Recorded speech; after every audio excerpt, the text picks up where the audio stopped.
And you're tuned into the Weekend Jazz Update with Jashanti Silva. On today's episode of the Jazz Update, Dave Brubek, his life and times and best hits. So Dave Brubek was once called a living legend by the Library of Congress. His work spanned both classical and jazz genres. He was famous for his unique style of playing that led to groundbreaking innovations in the jazz world on technical themes like counterpoint, odd time signatures, polyrhythm and polytonality. In 1951, Dave started the Dave Brubek Quartet featuring Joe Dodge on drums, Bob Bates on bass, Paul Desmond on saxophone and himself on piano. In 1959 came their groundbreaking album release Time Out. One of the tracks from this album, the song Take 5, went on to become the best-selling jazz single of all time.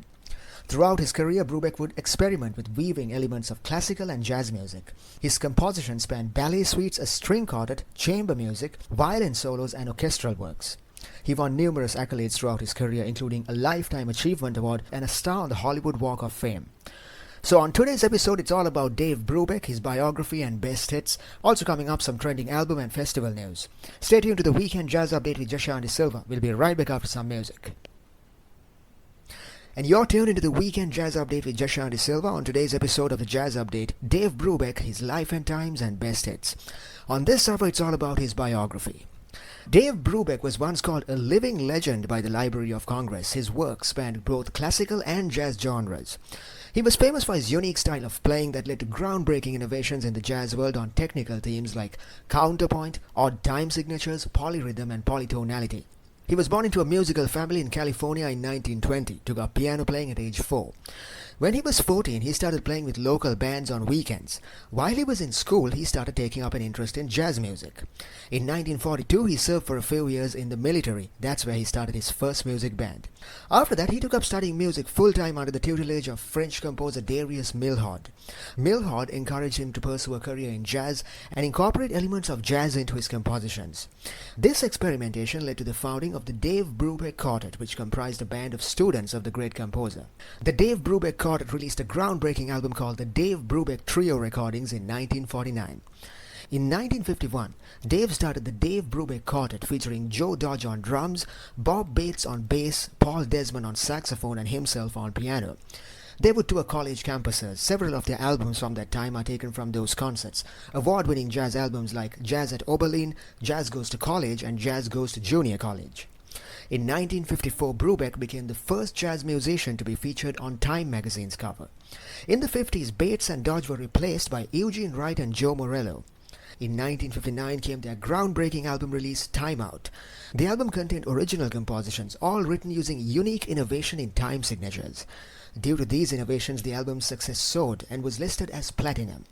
One of the tracks from the album, the song Take 5, went on to become the best-selling jazz single of all time. It was also awarded a Grammy Award. The quartet followed up with more album releases like Time Further Out, Time in Outer Space and Time Changers. Their 1963 album release at Carnegie Hall, taken from a live performance at Carnegie Hall, was described by critics as one of the greatest concert albums by Brubeck. Brubeck was also a fan of blending different cultural influences into his music.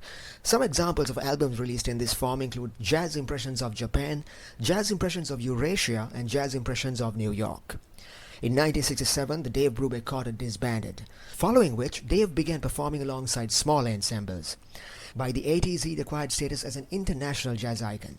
In 1996, he produced what went down as one of the best-selling jazz Christmas albums, A Dave Brubek Christmas. Throughout his career, Brubeck would experiment with weaving elements of classical and jazz music. He toured alongside some of the biggest orchestras across America and Europe. His compositions spanned ballet suites, a string quartet, chamber music, pieces for solo and duo piano, violin solos and orchestral works. He won numerous accolades throughout his career, including a Lifetime Achievement Award and a star on the Hollywood Walk of Fame. Dave Brubek died in 2012, leaving behind a legacy as a composer, innovator and pianist. And you're tuned into the Weekend Jazz Update with Jashanti Silva. On today's episode of the Jazz Update, Dave Brubek, his life and times and best hits. Now for some trending festival news. The Glasgow Jazz Festival is on right now, started on Friday and is going on until the 23rd of June. Some of the names from the lineup include US saxophone great Bobby Watson, who is back in the festival for the first time in 30 years. Vocalist Kitty performing some songs from her Caledonian songbook. Winner of 2023 BBC Radio Scotland Young Jazz Musician of the Year, pianist Ben Shankland, and more. Also, Blue Note Records have, to commemorate this festival, opened up a store for the first time in Glasgow. There's some Blue Note vinyl records for sale along with merchandise, books, DVDs and more. It's located at record store Loud and Clear in Glasgow.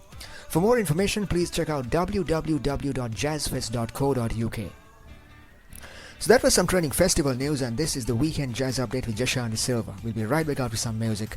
When we come back, we're going to be talking about some of Dave Brubek's best albums of all time. Stay tuned. This is the Weekend Jazz Update with Jashan De Silva. On this week's show, it's about the life and times and best hits of jazz icon Dave Brubek. On this hour, we're going to be talking about some of his best jazz albums of all time. Here's a quick recap of what's coming up on this hour. The first album is called Time Out, released in 1959 on Columbia Records. The album went on to peak on the Billboard charts at the number 2 position. The album contains several songs that are jazz classics today. One of the songs from this album, Time Out, went on to become the best-selling jazz single of all time. Live at Carnegie Hall was released in 1963. This was one of Brubeck's famous performances with his quartet at Carnegie Hall in New York City. It was described by critics as one of the greatest concert performances in jazz. Jazz Goes to College was released in 1954. So when Dave started out his stint at Columbia Records, he just finished a series of concert tours in college campuses. Jazz Goes to College was a compilation of those performances.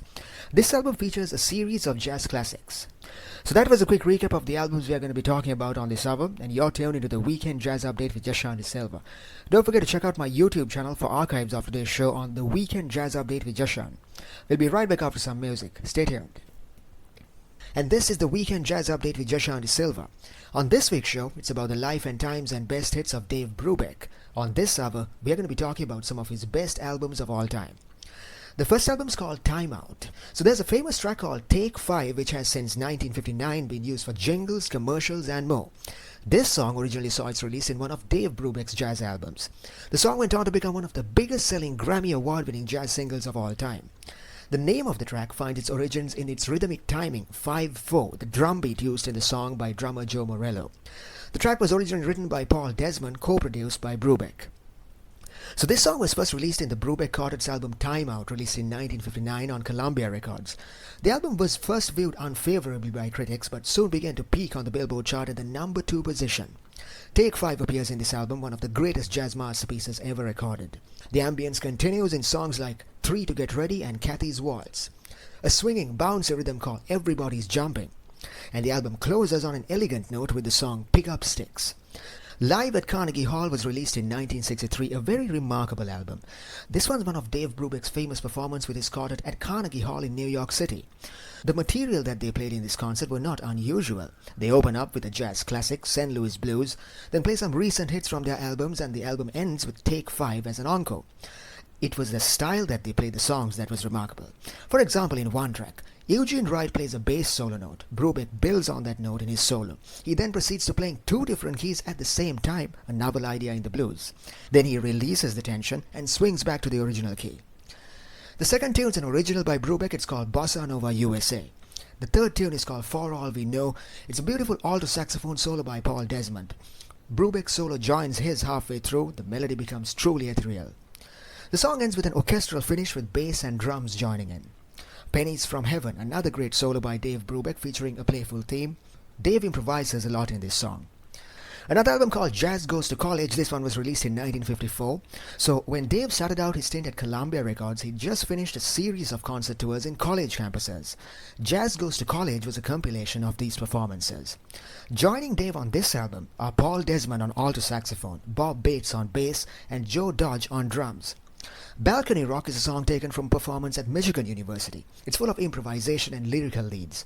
A track that focuses on timing, a bouncy track called All Out of Nowhere. This one comes from a performance at the University of Cincinnati. In this song, his music goes from edgy to melodic during the intervals. Le Souk is another hit performed in Oberlin College. This song's highlight is a dynamic drum beat and rhythms.